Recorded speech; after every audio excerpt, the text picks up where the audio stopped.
Oh, yeah, we're going into the weekend.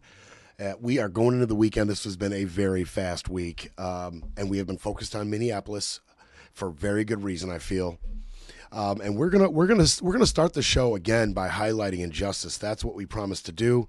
That's what we're going to do is highlight injustice. I'm seeing my glasses right now. I just came in from outside, and then they slowly lighten up. I do not think my future is so bright that I have to wear shades indoors. I promise you, it's just an effect of my progression glasses. It's like a quadruple. I've got quadruple lenses. I can't see near, far. I can't read, and it's a whole thing. My glasses are a whole thing. So hopefully you'll see them lighten up. I'm seeing myself that I'm like, oh God. I don't think I'm as cool as my glasses right now imply that I think I am. Let's just leave it at that. All right, we're gonna highlight injustice. We're gonna highlight injustice, and then I'm gonna go back into the week. Oh, by the way, we're taking Monday off, Martin Luther King Day. We're taking Monday off, so we'll be back Tuesday. I did want to get that in. We're going to take Martin Luther King Jr. Day off while it's still a holiday. Trump has talked about no more black holidays. Juneteenth he wants to get rid of as a holiday. MLK he wants to get rid of as a holiday. But he's not racist, of course. He's not. Yeah, okay, well, you say you're not racist, but the racists think you're racist. Promise you that. It's crap like that a lot of your supporters in MAGA are on board no matter what. So while MLK Day is still a holiday, I'm going to take it. How about that? So we'll be back Tuesday after this, and we'll be back Tuesday after a huge Bears playoff game against the LA Rams in the frozen tundra of Chicago's Soldier Field. I just can't wait. I'm so excited. Scotty, I'm excited. I'm excited. All right. Highlighting injustice. Not excited about that. But we definitely have to bring this stuff to you. Some of it's making the news, some of it's not. And as we progress in today's show, it'll be time to get you angry again. It'll be time to confirm some of the deepest fears you hold about this administration. Oh, yeah. But let's get to the injustice. Let's start with Aaliyah Rahman. Aaliyah Rahman was on a routine appointment to the Traumatic Brain Injury Center, okay, where she gets treatment. And she was encountered by some ICE agents, okay? We've got video of this one.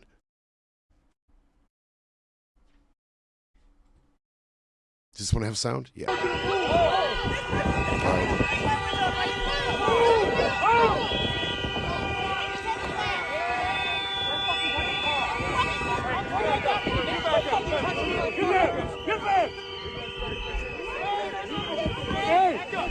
So for those of you who are on the podcast, they approach her door. They try to open it. She's absolutely stunned in fear. People gather around the car. She pulls forward just a little bit. More people gather. People are getting pushed, yelled at, whistles. They approach her door once again. They're telling her first to move. But she's realizing she can't move anywhere because there's too many agents and people in front of her, including a new ICE vehicle. So they rip her out of the vehicle. Look at that. Look at them ripping, pulling. One's got her legs. One's got the door, trying to get her leg. And now they're ripping her through the seatbelt. They cut the seatbelt, rip her out. Look at this. Screaming, I'm disabled, as video's being taken of her. She's still connected to her seatbelt, so there they go cutting it. Look at that knife close to her head. Look at that.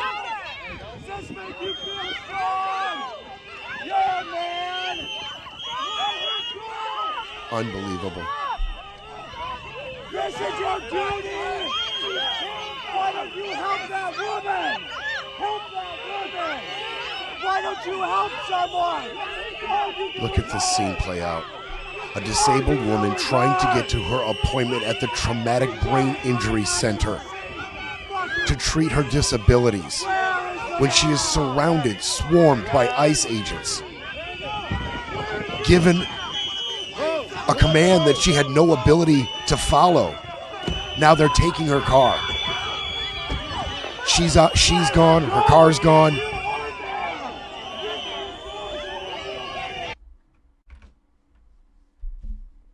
That happened in America. Now, she's screaming. She's screaming, I'm disabled. I'm trying to get to the doctor. I can't move. There's cars in front of me. There's people behind me. I can't move. You want me to move? I can't move. She said she was caught in a terrible and confusing position and had nowhere to go. Her attorney, Alex Van Brunt, said her only options were to move her car forward in the direction of ICE officers and risk being accused of trying to harm them, which led to Renee Good's killing, as you know, or stay stationary, where in the end, that led to physical violence and abuse anyway. And this is a video from her lawyer. Her lawyer released this video. I'm autistic and I have a brain injury. Put me down. I'm autistic and I have a brain injury. I'm trying to get to the doctor's office. Give me a second to understand. I mean, for those of you who can't see this, she's being carried in cuffs by multiple officers a foot above the ground, face down, facing the ground, about a foot above as they carry her along, and they just jammed her in the back of an SUV. Look at that. Jammed her in the back of that SUV. Look at this.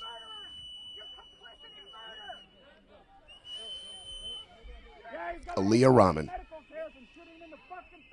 Oh my God. U.S. citizen,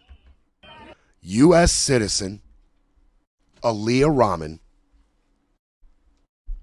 on her way to a brain trauma center to get treatment. An autistic woman who is disabled trying to get to treatment when her car is surrounded, blocked in. God forbid she had moved forward anymore with those ICE agents completely surrounding that car.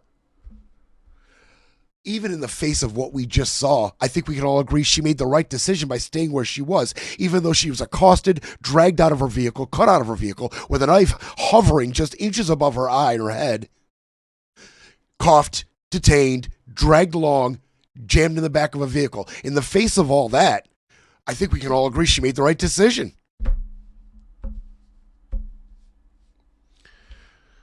A spokesman for the Department of Homeland Security, a spokesman for the Department of the Homeland Security, they disputed the account that we just saw. Again, you didn't just see what you saw. Yeah, it's AI, it's deep fake. You didn't just see what you just saw. You want to know what they said that was all about? Here's their account. Rahman was an agitator who ignored multiple commands by an officer to move her vehicle away from the scene. She was arrested along with 6 other people, and all those people were called agitators. She was arrested with 6 other agitators. Okay? One of those agitators actually is accused of jumping on an officer's back. I'd love the video of that. That's got to be interesting. But this video is one of many videos that is starting to surface. We've got some of them. We've shown you some of them. All of them have common themes. Protesters gathering, blowing whistles, chanting, honking horns, yelling, immigration officers getting activated in the face of this, breaking vehicle windows, pulling people out, using pepper spray, using gas. In some instances, they're telling people, you can't follow us through public spaces. Stop following us. Ejecting them from public walkways. Listen to this. Listen to what this officer said to these protesters. This is absolutely appalling. Wait till you hear what he says. Shame on you. Listen. Have y'all not learned from the past couple of days? Have you not learned? Learned what? Have you all not learned from the past couple of days? Have you all not learned from us murdering Renee Nicole Good? Have you not learned anything? What's our lesson here? What do you want us to learn? Following federal agents. Give me my phone back. No, you can't take my phone. This is your warning. This is your warning. For what? Stop fucking following us. You are impeding operations. So let people go to church. You did not learn from what just happened?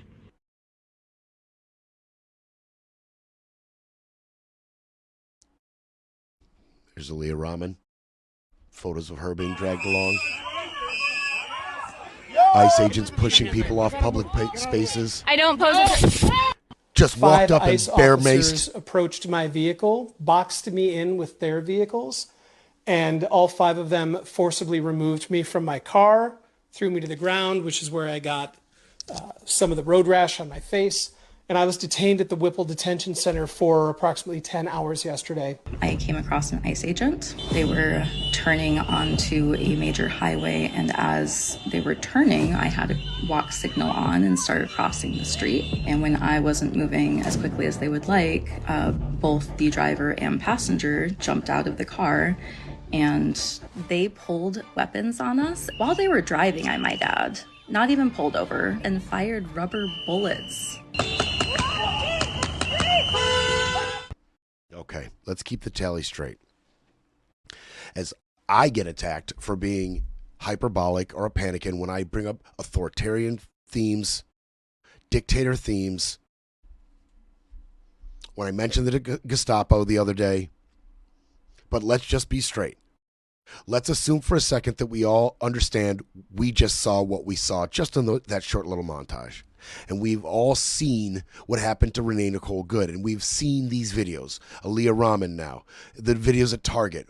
Let's assume that we've all seen these things. What are we seeing? We're seeing people in public, U.S. citizens in public, exercising their First Amendment peacefully, being bear maced, tear gassed, blocked in, windows smashed, dragged out of their cars, doors beat in, shot and killed. I don't know, how you can reasonably dispute the facts of what we're seeing. Now, how you interpret those facts, that's where MAGA gets its spin. That's where the spin begins. That's where the gymnastics begin, interpreting this. As MAGA gleefully observes how this is playing out, and they laud the immigration policies of this president, those of us who watch this show, those of us whose sensibilities have led us down a different path, it seems very clear. The administration can say whatever it wants to say. The mouthpieces can come out and give the talking points and the rhetoric and the spin and the propaganda all they want. This looks like an authoritarian regime, period. It looks like every authoritarian regime we have ever witnessed throughout modern history. That is what it looks like. You can call it whatever you want to call it. You can spin it however you want to spin it. And MAGA can sit in their houses, in their trailers, wherever they are, with a bag of popcorn, gleefully watching the events unfold because this is what they voted for. They wouldn't want Joe Biden as a dictator. They wouldn't want Obama as a dictator. But they have absolutely no problem with Donald J. Trump as their dictator. They know what this is. They see it like we all see it. This is what they voted for. What you're seeing. I mean, this is so far beyond triggering the libs. Not only are we tracking down and deporting and trampling the rights of undocumented immigrants, and they do have rights, we are now bear macing, tear gassing, assaulting, shooting, and killing U.S. citizens that have the gall, the temerity, the gumption to come out and protest and demonstrate in the face of our immigration policy. This is what they voted for. It's time for a quick break, then we break some more. You're listening to Brett Breaks Things.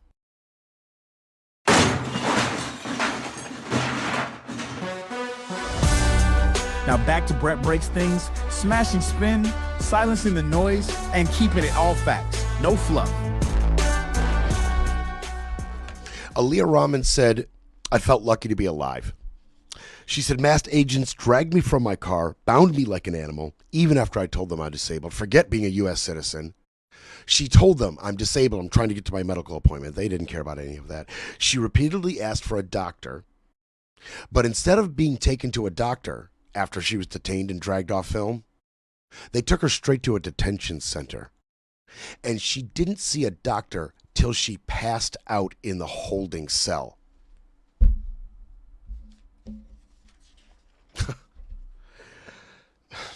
There's a story of Garrison Gibson. He and his wife and his 9-year-old child were sitting in their home when a battering ram came through the front door. No, knock, knock, knock. Is anybody in there? No, federal agents, we have a warrant. Sitting there with his wife, 9-year-old child, a battering ram came through his front door and guns were shoved in the faces of all of them. There's a video of it. The wife screaming, "Where's the warrant? Can you take the gun out of my child's face?" I showed you the Target video. I showed you the Target video. He had the temerity to get in the face of an ICE agent, Mr. Gregory Bovino, their rock star, chased, bullied, accosted, jammed in the back of a van, bloodied, and dropped off in a Walmart parking lot. That video is making the rounds. There's a video that Monica Bicking, 40-year-old nurse, she shot, walking home from work. She sees an ICE agent knee a gentleman who is detained on the ground 5 times in his face. She released that video. Says, hey, now when I'm walking around, not only do I have my camera ready, my phone ready, but I got a whistle. And if I see ICE agents again, I'm going to know there's a problem. I'm going to know how to handle it. Said shocked her. Couldn't believe what she was seeing. That video's going around. Some incidents, like the gentleman who was shot in the leg, they don't have a video for it. We don't have an account. We don't have a visual account of what happened. We have to take ICE agent spokespeople's word for it. But sometimes there is video evidence. Like this. Like this one I'm about to bring you. So there's this couple. There's a couple. Sean Jackson and his wife Destiny. They're both 26 years old. They have, 6 kids. 6 kids. From 2 months to 11. 6 months. 6 months to 11. They were coming home from their son's basketball game as a family in a van. When they got near their house, they realized they had slowly entered a contentious zone between ICE agents and demonstrators. And as they got farther and farther trying to get through this, they got deeper in it. They got so deep in it that their path was blocked. And as their path began being blocked and they could no longer go forward anymore, the confrontation heated up. Tear gas canisters were pulled. They were getting thrown around. One rolls under the car of this family, explodes. They said we could feel the car jump. We felt the concussive shock of the car as the tear gas canister explodes under the car. That explosion sets off their airbags, jams them all in the face, traps them in the car as the tear gas expands out from under the car and infiltrates the windows and the car itself. The family begins choking, crying. They had some water. They said it didn't help. Didn't help. They were eventually able to get most of their kids out of the car. The mother, Destiny, kicks the door open. Had to kick it open because it all jammed up from the airbags and the concussion. She kicks the door open, starts to get her kids out, but her 6-month-old son is trapped inside and loses consciousness. Loses consciousness. People start to usher the family out away from the scene. The father pulls the son out with the assistance of onlookers, has to contact 911 to get instructions on how to perform CPR on his 6-month-old son. By some miracle, the son regains consciousness. Medical emergency arrives at the scene.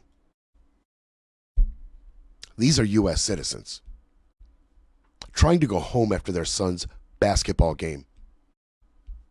You want the devastating effects of this ICE policy and their actions? This is the quintessential story of it. We've got some video from the scene. So we have MPD right here.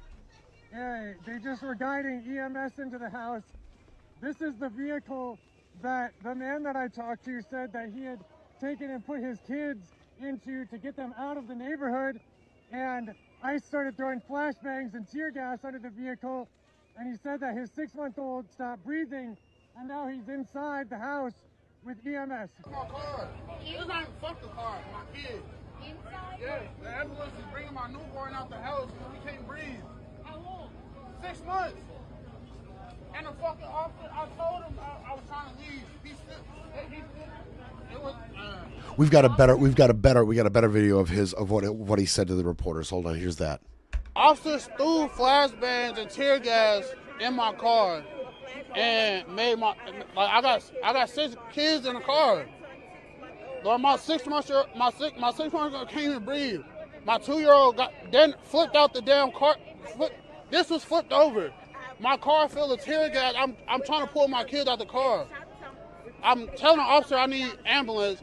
It took him 5 minutes. He's going back and forth with me, telling me to go back in there and call and tell them to come up Lindale. They can't even come up Lindale. Were you participating in the protest? No, I wasn't at all. I didn't care to be, not to say it like that, but I wasn't. Like, you were just here? Yes. Yes, I was trying to leave.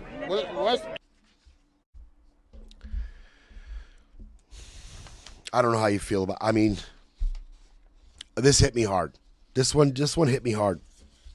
Their 11-year-old is autistic, and the father has reported since hasn't slept yet.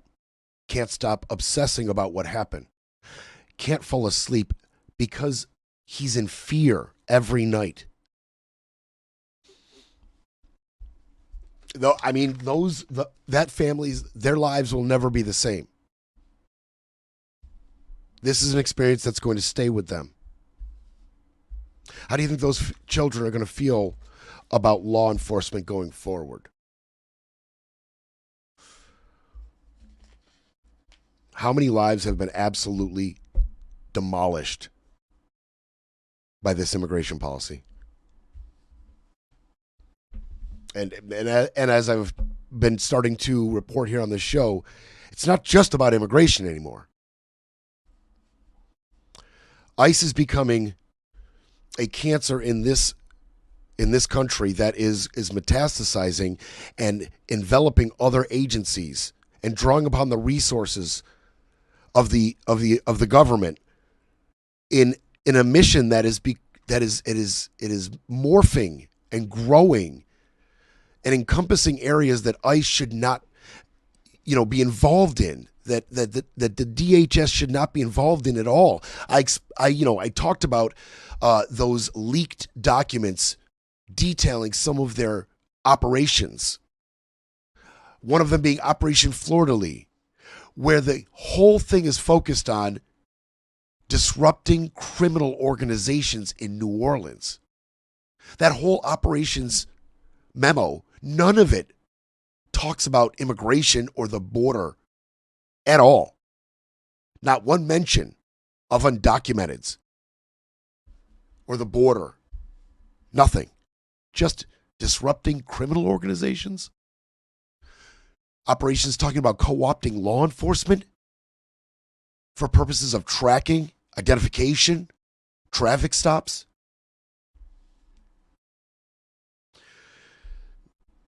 The resources they're drawing upon and the scope of their operations is much larger than we had previously thought. They are drawing upon resources that we could only have theorized until now, because information is starting to come out about how they're tracking these undocumented immigrants, how they're conducting their operations, who they're choosing and why, how they know where we are. The technology and the resources involved in gaining this kind of information. Well, we're going to get into that specifically. We're going to talk about ICE's use of your phone, your social media, the activities that you go about doing in your day-to-day life or your operations, any criminality in your background, your face, all of this. The effort is so much more sophisticated and coordinated than we could have ever imagined, and it's getting bigger. And there is pushback. But for now, this all-encompassing intelligence gathering operation is going full force ahead. It's going full steam, 6th gear, no stopping it. And we're going to get into exactly what it is. We'll be back to break it all down. You're listening to Brett Breaks Things.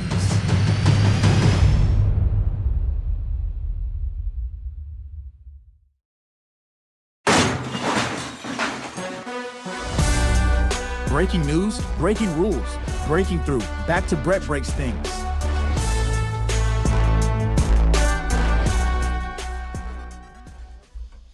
Okay, let's talk about it. Let's talk about it real quick, and I want you to take this with you into the weekend. When you think about how they're choosing their targets, why they are where they are, who they're accosting, why they're accosting, who it is they are accosting, and you see these videos play out, I want you to take this little bit of, context with you and what exactly it is they're doing and how they're doing it. So ICE Director Todd Lyons, he called this the largest immigration enforcement operation ever, and he is not lying. He is not lying.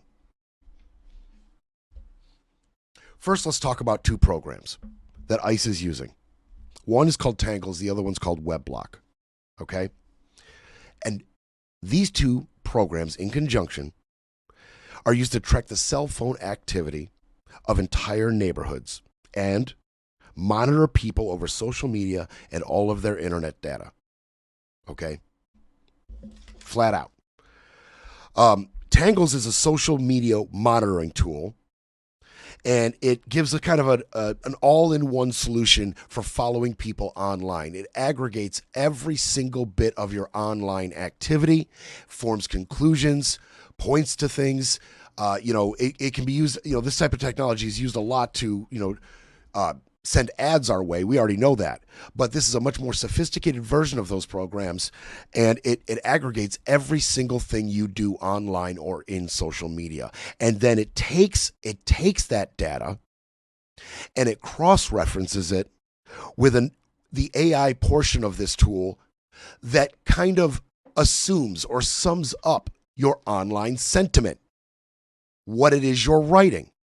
So it takes everything you do, cross-references it with an AI that tells law enforcement this person is on this platform saying anti-ICE sentiment. Get it? Nice and simple. Nice and simple.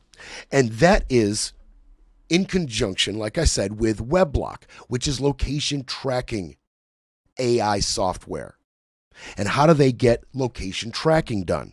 Well, it's funny because first, turning off your phone location is a good idea if you're going to be doing anything that you think the government might not like. Let's put it that right there. Let's start there. Start there. Turning off your location's good. But here's the thing.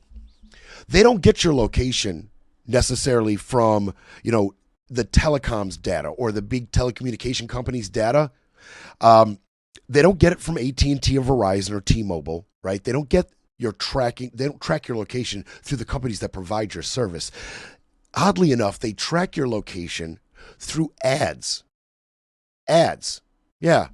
So these advertisements that come up during Candy Crush or other games you're playing, those little advertisements, the companies that push those advertisements out through other AI tools are also run by, owned by, or own spy companies that can take the data, the location data that they gain from your ads and then sell it to the government. And then WebBlock takes that government location data that they got from the ad companies and cross-references it with Tangles. So, just to be clear, in a moment's notice, they know everything you posted on every social media platform, and if it has any anti-government, anti-ICE, anti-CPB, or FBI rhetoric in it. If it does, it immediately tells them where you are.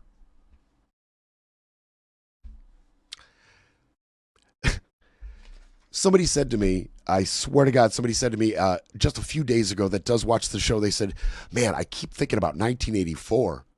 I keep thinking about 1984. Are you kidding me? With all the lies that they forced their base to tell knowingly, and the data tracking, the propaganda, the brutality of a police state. Yeah, if you haven't read 1984, you might want to go check that out. Now's a great time to introduce yourself.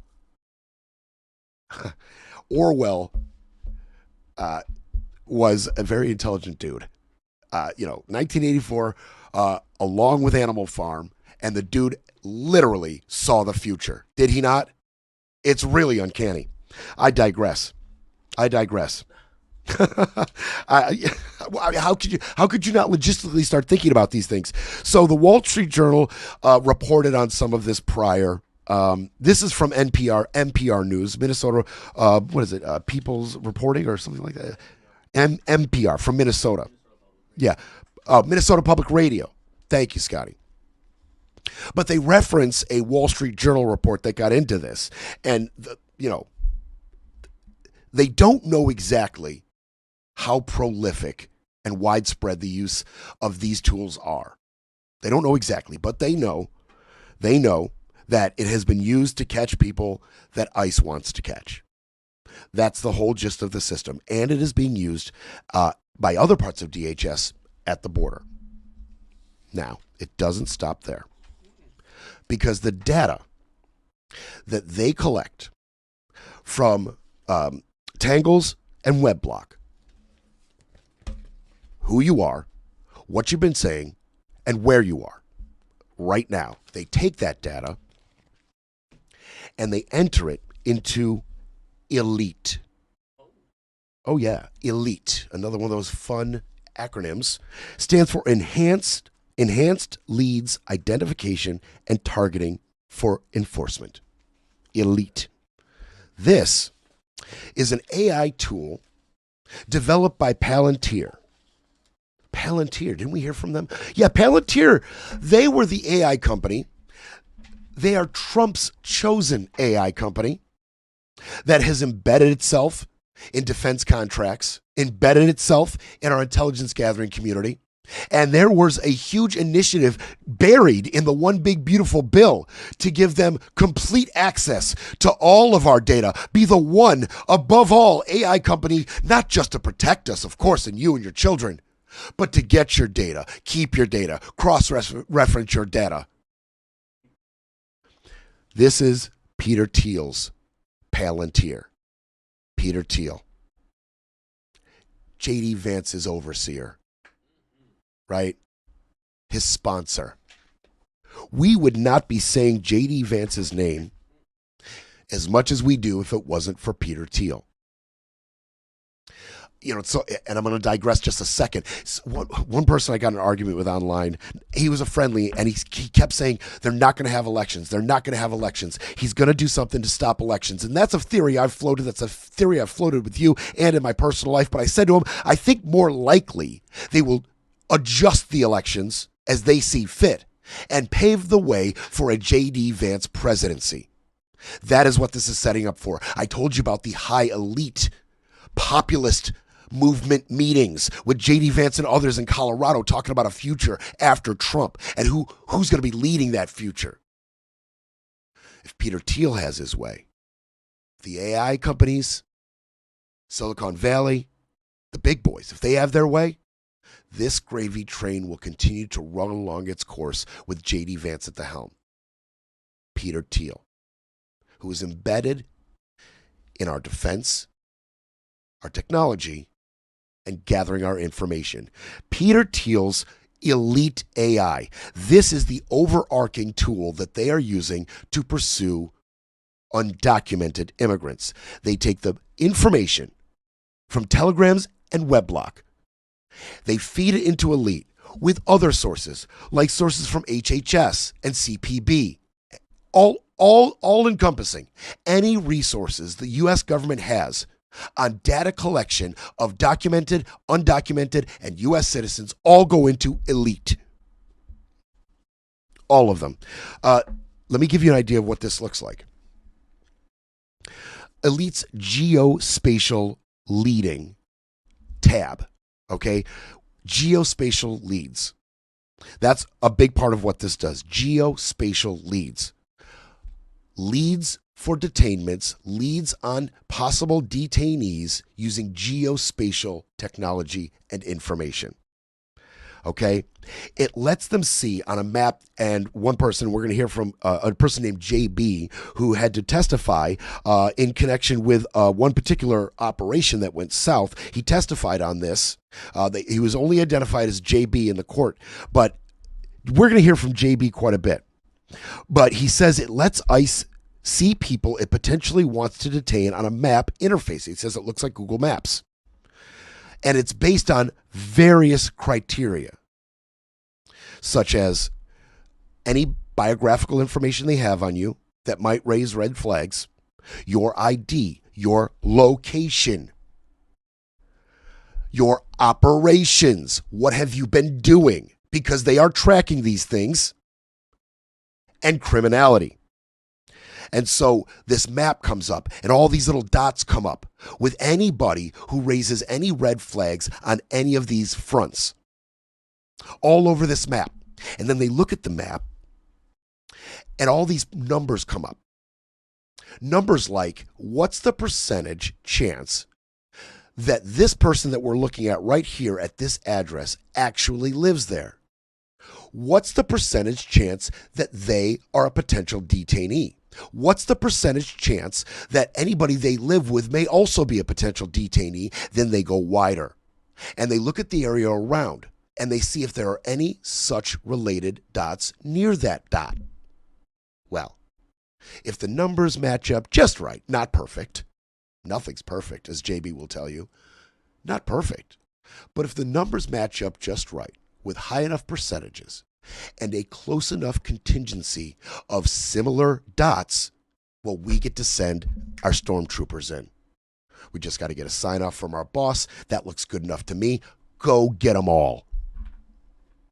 Go get them all. And we'll sort it out later. You see, because these numbers, they're not exact. And the officer says, he speaks to how they choose, okay? Speaks to how they choose. He says it tells you how many people are living in this area and what's the likelihood of them actually living there. It's basically a map of the United States like Google Maps. It pulls from all kinds of sources. It's a newer app that has actually been given to us from ICE via the government.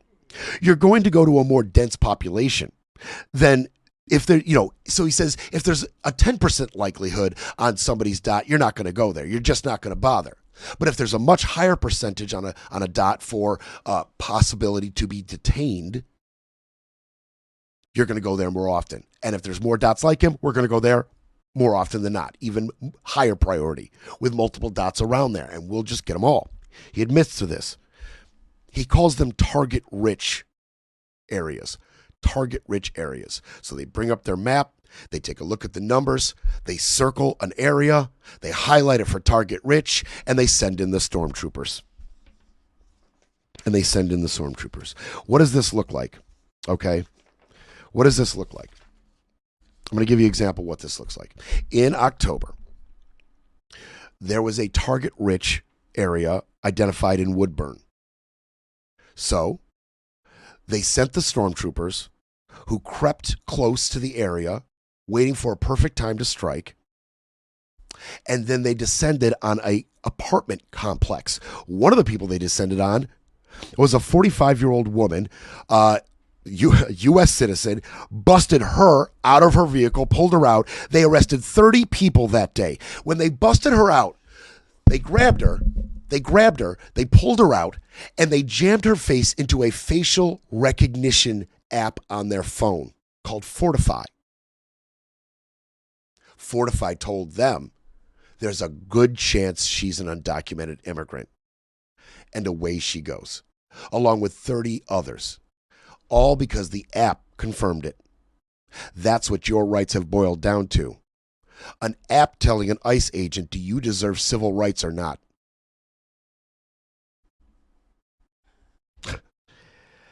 Yeah. Yes, that is what is happening. That is how it is going down right now. And we are going to talk about this app, and we are going to talk about this operation. Laura Rivera, who's a senior staff attorney at Just Futures Law, said these records give us a behind the scenes insight into the kind of mass surveillance machine ICE is building with help from powerful tech companies like Palantir. When combined with what we know from ICE testimony and other public information, it gives us a blueprint into how ICE is going into communities and identifying people for arrest in real time. Yes, it does. Senator Ron Wyden, he got a little more inflammatory when referring to the elite system and the way that our ICE is going about using it. He said, the fact ICE is using this app proves the completely indiscriminate nature of the agency's aggressive and violent incursions into our communities. Yeah, a little more honest about it, right? A little more fired up. He said, he said this app ICE allows ICE to find the closest person to arrest and disappear using government and commercial data.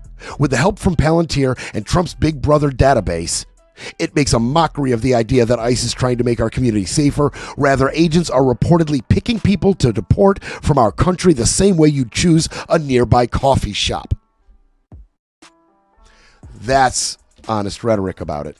And I'm going to leave you with what Mr. JB said. It's a tool that we use that gives us a probability. But there's no such thing as 100%. It's up to our due diligence to confirm targets. Tell that to the two boys that were jammed in vans in Target and dropped off in a Walmart parking lot about your due diligence.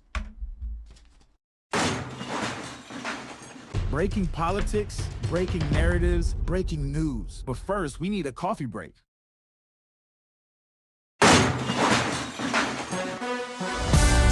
You're listening to Brett Breaks Things, pushing back, speaking up, and holding the line. All right, so I think I'm going to go long today, but I don't think I'm going to take a break. I think I'm just going to take this last segment longer, past the hour mark, and then I'll just edit it down for political voices and other outlets later. So it will be overtime, but I'm just going to keep on rolling. I'm just going to keep on rolling right into the weekend. Now, let's keep it rolling with this topic, because now I know I can feel that you're interested. I can feel I've got your curiosity piqued about this. And man, that facial recognition app. Let's talk about that. This has been one of the crux of their operation, this facial recognition app. When they pop it in your face, like that 45-year-old U.S. citizen that they pulled out of their van in Woodburn, when they pop it in your face, it comes up with your name, your nationality, your date of birth, any unique identifiers, birthmarks, tattoos, stuff like that. It also comes up with an alien registration, comes up with whether you're documented, undocumented, U.S. citizen, or if an immigration judge has yet to decide. Comes up with all of this in a second.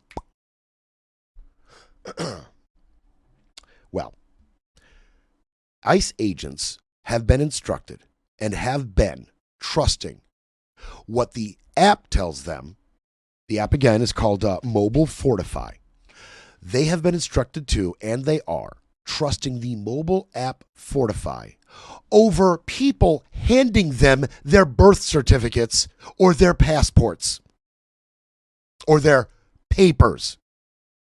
So not only are we being asked, papers, please, like a certain time in history in a certain place, but when you give them their papers, you better hope that the Mobile Fortify app agrees with your papers. Because if it doesn't, your papers are not to be believed. Your passport is not to be believed. Your birth certificate is not to be believed. Your asylum papers, your green card application acceptance, or whatever it may be. whatever it may be, it will not be believed over Mobile Fortify app. Not only that, ICE has it, but so does law enforcement. There's a law enforcement version called Mobile Identify. So ICE has got it, and the cops have got it. And they will believe their app before they believe your papers. Unreal. Unreal. So in the face of this, a little bit of good news. There are lawmakers whose radar this is on. 6 Democratic lawmakers specifically are proposing legislation that would dramatically rein this in. Dramatically rein this in, okay? It is authored by Benny Thompson, Democrat out of Mississippi. It's authored by Benny Thompson. And it's got Lou Correa, Sri Thanader, Yvette Clarke, Grace Meng, Adriano Espaillat, who we're going to hear from in a second. It's got all of them right there, those 6, all in this legislation. I'm going to hear from Benny. We're not going to hear from all of them, but I'll hear from Benny. We'll hear from Benny who wrote this. He said, when ICE claims that an image it snaps and runs through an unproven app can be enough evidence to detain people for possible deportation, no one is safe. ICE's use of Mobile Fortify to determine a person's legal status is an outrageous affront to the civil rights and civil liberties of U.S. citizens and immigrants alike. DHS should not be conducting surveillance by experimenting with Americans' faces and fingerprints in the field, especially with unproven and biased technology. It is time to put an end to its widespread use. We can secure the homeland and respect the rights of privacy in Americans at the same time. Okay, so this is threefold, this legislation. One, the law will require that all fingerprints, faces, photos of faces, photos of unique identifiers, all of it will be deleted and destroyed within 12 hours of any of this information accessed and utilized. Destroyed within 12 hours. 2, it will eliminate all non-DHS agencies from using this app, which eliminates the Mobile Identify portion, which is what the law enforcement was using. So eliminate the law enforcement version of the app. They won't be able to use it any longer. And 3, it will be limited to the use at just the border, which is the big deal here. This legislation will make it so they can only use Mobile Fortify at the border. No longer dragging people out of their cars, shoving the app in their face, and then maybe or maybe not detaining them and driving them away to be disappeared in an unmarked van. All right, so this is a good thing. This is a good thing. We're not going to hear from Espaillat. It doesn't matter. You know what he says. This is bad. We have to rein this in. We have to curtail this. We have to stop this. You know, we know they're using this kind of technology and they're trying to track us and they're doing these things. We know that because they've told us about that, by the way. Tom Homan, he told us this is what they were doing. This job and these people who want to say follow ICE, and film ICE, you know what? You can protest. They have that right. But when you cross that line, and we've proven it, if you interfere or impede or assault an ICE officer, you will be prosecuted. And one thing I'm pushing for right now, Laura, we're going to create a database. Those people that are arrested for interference, impediment, assault, we're going to make them famous. We're going to put their face on TV. We're going to let their employers in their neighborhoods, in their schools, know who these people are. Because as you said, a lot of these people, they say they're taking time off work to protest. I bet you a lot of them are calling in sick. I bet you a lot of their employers don't know what they're doing. But we're going to make sure everybody knows who they are. We're going to broadcast. They want to broadcast the ICE officer that was nearly killed all over the internet. We're going to broadcast every one of these people we arrest. There's very few people I have to hear from in this administration that I like less than Tom Homan. There's very few that I like less than him. I mean, just off the top of my head, Stephen Miller, Tommy Tuberville, they upset me quite a bit. Senator John Kennedy really pisses me off with that southern fried racism of his. Very few, though, that I dislike more than I dislike Tom Homan, telling us right there, we know who you are, and we're going to get you. Ellie Koenig said some stuff on CNN. I want you to hear his reaction to a lot of this. overall. ICE, in order to stop, detain, and question someone, even very briefly, needs reasonable suspicion. Now, that's a low bar, but it's not nothing. You have to be able to show what we call articulable suspicion, meaning you have to be able to explain, why did I stop this person? Why did I have some reason to believe this person's here illegally? It can't just be they happen to be standing near the scene of arrest. Christine Ohm also suggested, well, that's standard operating procedure. Anytime there's an arrest, we're going to question everyone who's in the area. I was a prosecutor for 14 years. That's just false. I don't know where she's getting it, but she's wrong. And to randomly stop people, to go door to door, to set up checkpoints is flagrantly And if somebody asks for your citizenship, do you have to? What are your rights? You know, generally speaking, unless there's some other reason they are there to interrogate you, unless they have some other basis to interrogate you, you don't have to turn it over. I mean, look, I don't want to give advice to people out here because I don't trust what's happening on the streets there. So people have to make their own decisions. But technically, that request itself would be unconstitutional. Unconstitutional. Every time they kick you off a public sidewalk, every time they ask for your papers, when you are not involved in the investigation of a crime or have not been accused or under suspicion of having committed a crime, that is all a violation of your rights. You don't have to show them an ID for anything. If you are not being accused or under suspicion of having done a crime, you don't have to identify yourself in public spaces, period. You don't have to move from public spaces. It's public. You're allowed to be there. Every time they do this, every time, they are violating our civil rights. Every single time. You know what? I am going to go an extra segment. I've changed my mind, Scotty. So we're gonna come back for overtime in just a little bit. We're gonna come back for overtime, and I want you to remember all of the dragging of people out of cars, all the tear gases, all the lethal holds, all the elbows to the carotid artery, every tackle, every bash with a baton, every pepper spray ball into the eye of a 21-year-old, making him blind, every shot in the leg, every murder. Our administration is very quick to come out and remind you that guy is protected by absolute immunity. J.D. Vance. He was doing his job. Stephen Miller, who I just put on my list of most hated. He probably is my most hated figure in the Trump administration. Scotty, who do you hate the most, do you think? Who do you hate the most? Come on, Mike. Yeah, give it a second to think about it. It's a good question. Who is the most despicable, dangerous, inflammatory, amoral? Stephen Miller. It's Stephen Miller, right? I mean, for me, yeah. For me, it's Stephen Miller as well. Stephen Miller posted this. You have immunity to perform your duties, and no one, no city official, no state official, no illegal alien, no leftist agitator or domestic insurrectionist can prevent you from fulfilling your legal obligations and duties. Stephen said some other things. He says a lot of things. He said one of the most important things we can do as a movement, and he said this on the Charlie Kirk show just Thursday, is like they did at DHS, hiring 10,000 new ICE officers.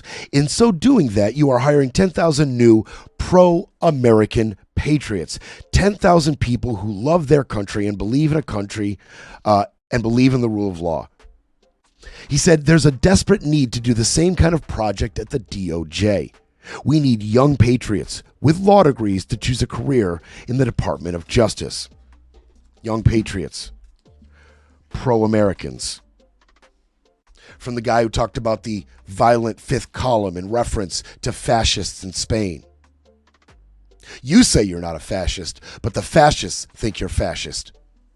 You say you're not a racist, but the racists think you're racist. And I'm going to tell you exactly why the racists think this administration is racist when we come back. Overtime coming at you. It's time for a quick break, then we break some more. You're listening to Brett Breaks Things.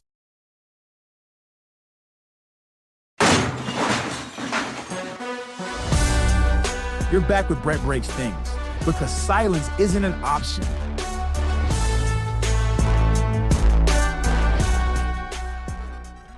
Okay, quite simply, in this segment, I'm going to confirm what a lot of you fear about this administration, and I'm going to confirm it using their own propaganda. Okay, and we're just going to jump right into it. This is going to make you angry. It's going to confirm a lot of things you feel about them, and it's going to put you on guard going forward. Less than 2 days after Jonathan Ross shot Renee Nicole Good, 2 days after, the Department of Homeland Security's official Instagram account made a recruitment post. They put up a recruitment post 2 days after on their Instagram account proclaiming, "We'll have our home again."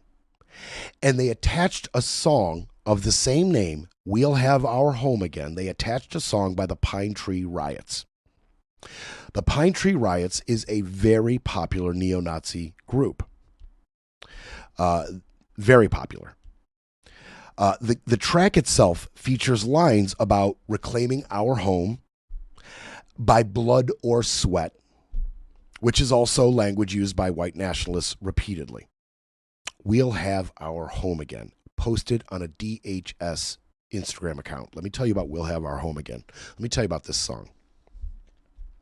Lyrics from this song, "We'll Have Our Home Again," lyrics from this song was the opening to Ryan Christopher Palmetter's manifesto. Who's Ryan Christopher Palmetter? I'll remind you, he's the 21-year-old white supremacist who went to a Dollar General store in Jacksonville, Florida, and killed 3 black people and injured others, and videotaped it. That's who he is. He wrote a manifesto before he committed this disgusting act.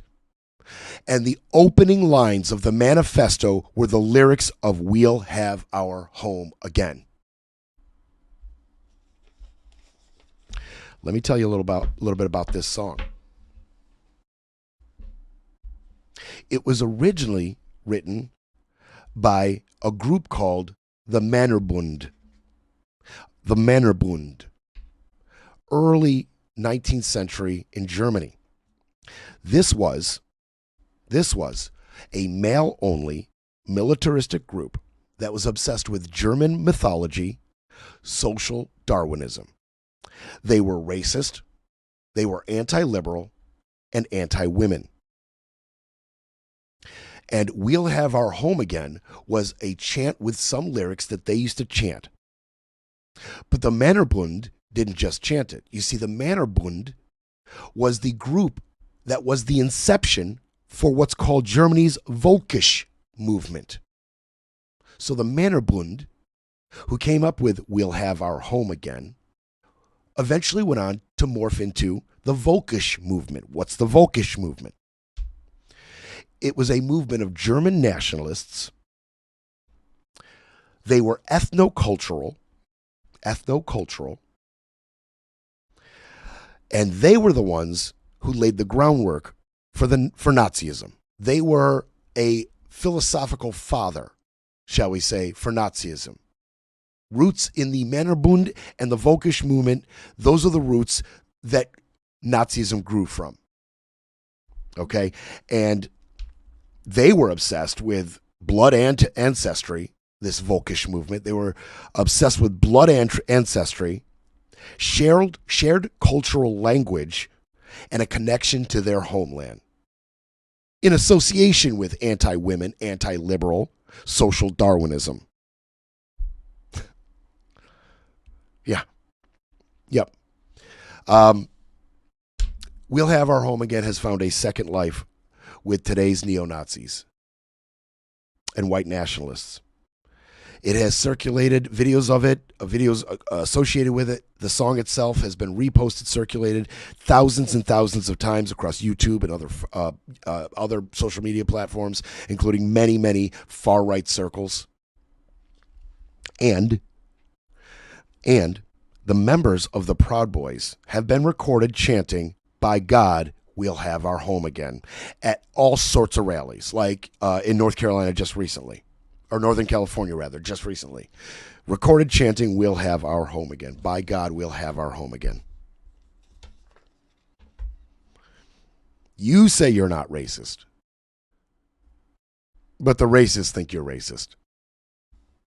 Now, they have tried more mainstream means to spin their propaganda. They have tried more mainstream artists. They've tried it. They tried Sabrina Carpenter's song, putting that over an ICE video. She condemned that, calling it evil and disgusting, demanded it stopped. They tried Olivia Rodrigo. They tried using her song, All American Bitch, to promote self-deportation. She called it racist, hateful propaganda, demanded it stopped. Grammy winner SZA, she rebuked the Trump administration using her track Big Boys without permission in one of their recruitment videos. She demanded it stopped. And rock group MGMT demanded that ICE take down off their DHS take down off their X account a video of their song Little Dark Ages being used by their recruitment efforts, showing ICE being badasses. They demanded it taken down. Every time they try to use a more mainstream source, non-fringe, they get rebuked, they get pushback, there's backlash, and there's demands and legal action for them to stop. So what do? They lean back in to the dog whistles, the white nationalist propaganda. They lean back in. Like in December of 2025, DHS shared a meme from a website called iFunny, and this website has received an enormous amount of backlash for its racist and extremist content. It's been pulled from major apps on app stores. DHS shared one of their memes. The meme they shared was some imagery about a far-right fantasy of a hidden racially pure civilization beneath the Earth's surface, and it had narratives romanticizing white isolationism and technological superiority. Yeah. And earlier this week, the Department of Labor drew flack for a post that mirrored a Nazi slogan. The slogan was, "One homeland, one people, one heritage." The Department of Labor posted that on its website. One homeland, one people, one heritage. That sounds an awful lot like one of the most famous Hitler slogans during the war: one people, one realm, one leader. You can say you're stretching there, Brett, but in light of the other evidence I'm bringing to you, is it a stretch? And I just want to be clear with all of you who do not look like Stephen Miller, they're not talking about you. One homeland, one people, one heritage. They're not talking about you. When they talk about patriots, true Americans, they're not talking about you if you don't look like Stephen Miller. I promise you. They're not. They know exactly who they're talking to. In late August, DHS shared an ICE recruitment poster, okay? Beneath this ICE recruitment poster was a phrase, "Which way, America man?" Which way, America man? This is a reference to a famous white supremacist book called Which Way, Western Man. That was written in 1934 by William Gailey Simpson, who was anti-democratic, believed in racial hierarchies, was an innovator. He was a father of fascist thought. He was an innovator of fascist thought. He was a shaper, a molder of modern fascism. I'm going to give you an excerpt from his book, Which Way, Western Man. I'm going to give you an excerpt. Ready? Race consciousness and discrimination on the basis of race are absolutely essential to any race's survival. That is why the Jews are so fiercely for it themselves and fiercely against it for us, because we are their intended victims. And in October, the U.S. Border Patrol posted a video on its Facebook page. Agents driving through the desert with loaded weapons, all at the ready, right? Wild West style, in their vehicles. And there was a 13-second clip of a Michael Jackson song playing on loop behind the video. What song was it? They Don't Care About Us. And what 13-second excerpt from the song were they playing? I'll tell you. Jew me, sue me, everybody do me, kick me, kike me. Over and over and over again.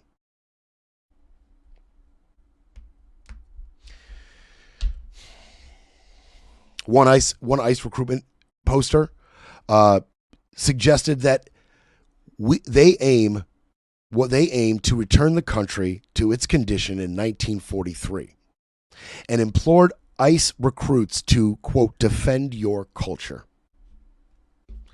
What was culture like in 1943 in this country?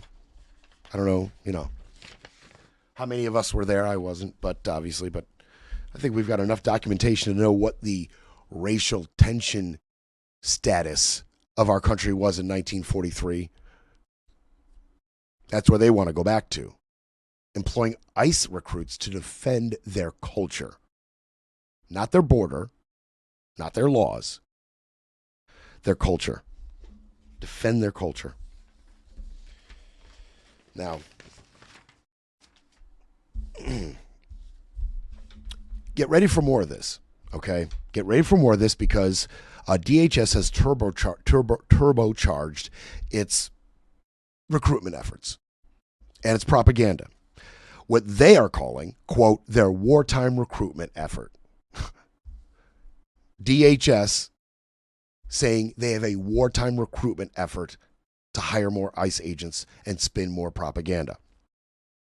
And they're using $100 million of our money to do it. And some reports are coming out from people who are, within the administration and within DHS, and they said that this money is going to be spent targeting NASCAR, UFC, and rodeos.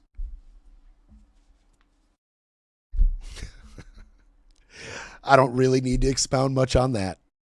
You can infer anything you want from that. You can go and jump to any conclusions you want about the people who attend those events, what they look like, what they believe in.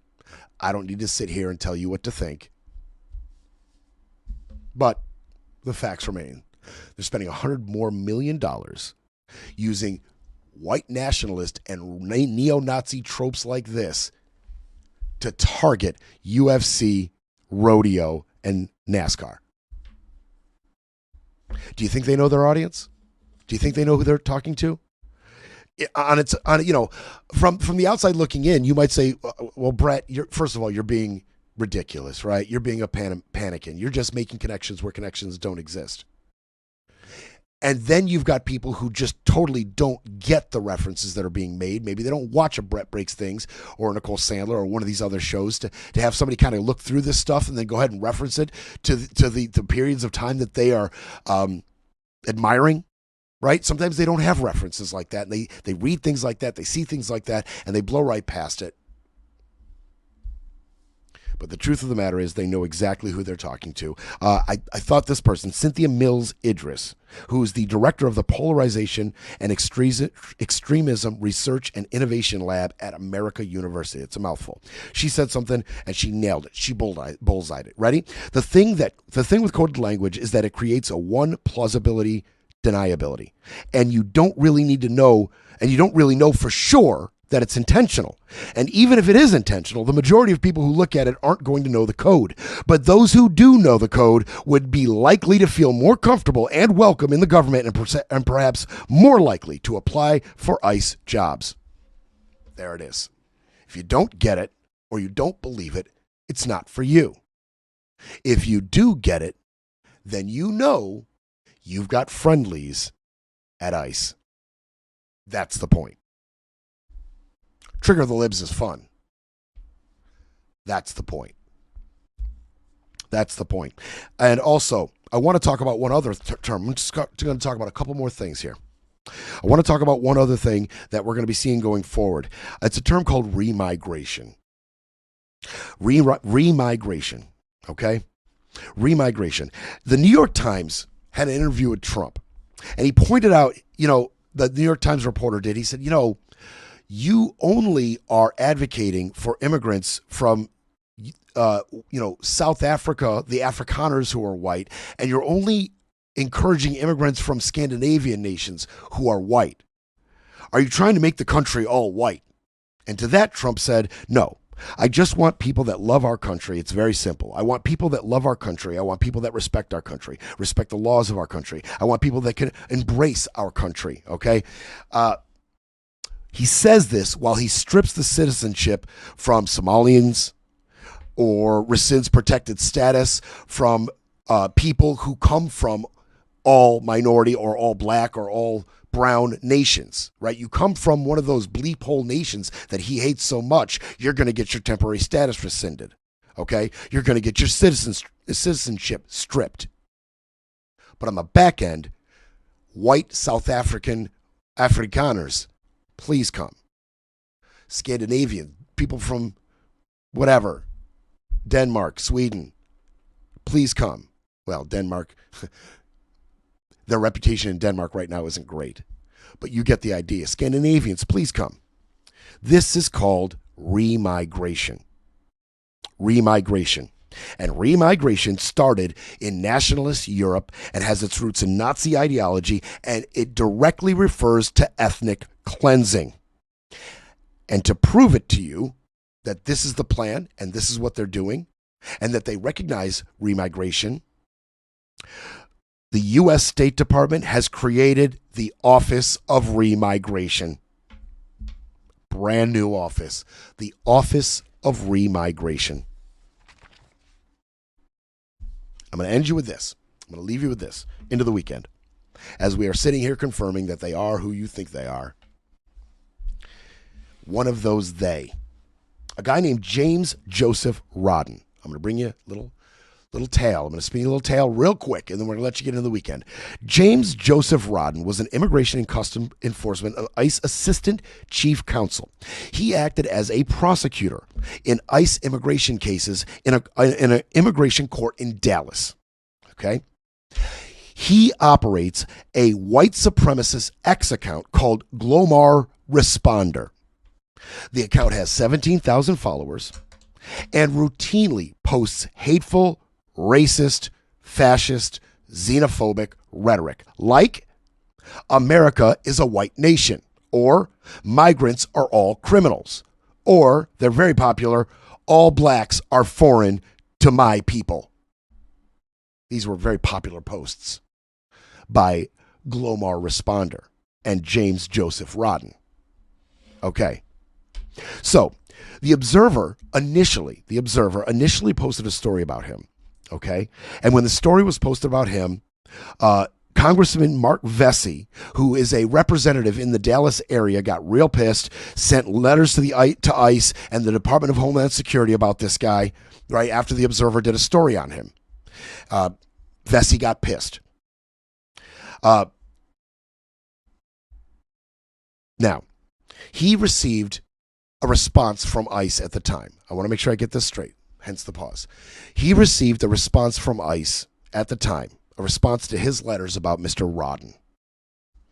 The response stated that the ICE Office of Professional Responsibility, or the OPR, understands the seriousness of the allegations and will ensure the allegations are addressed properly, fairly, and expeditiously, and that typical OPR administrative investigations are completed within 120 days. Now, that story was reported on in February of last year. All right? February of last year, the Observer reported on Mr. Rodden. Mark Vesey caught wind of it, wanted something done about it. ICE responds and says, we're doing something about it within 120 days. Fast forward to Tuesday. Fast forward to last Tuesday, okay? The Observer gets a tip from an attorney who works in the Dallas Immigration Court. This attorney who gave this tip to the Observer is somebody who defends immigrants in the court. The Observer got a tip.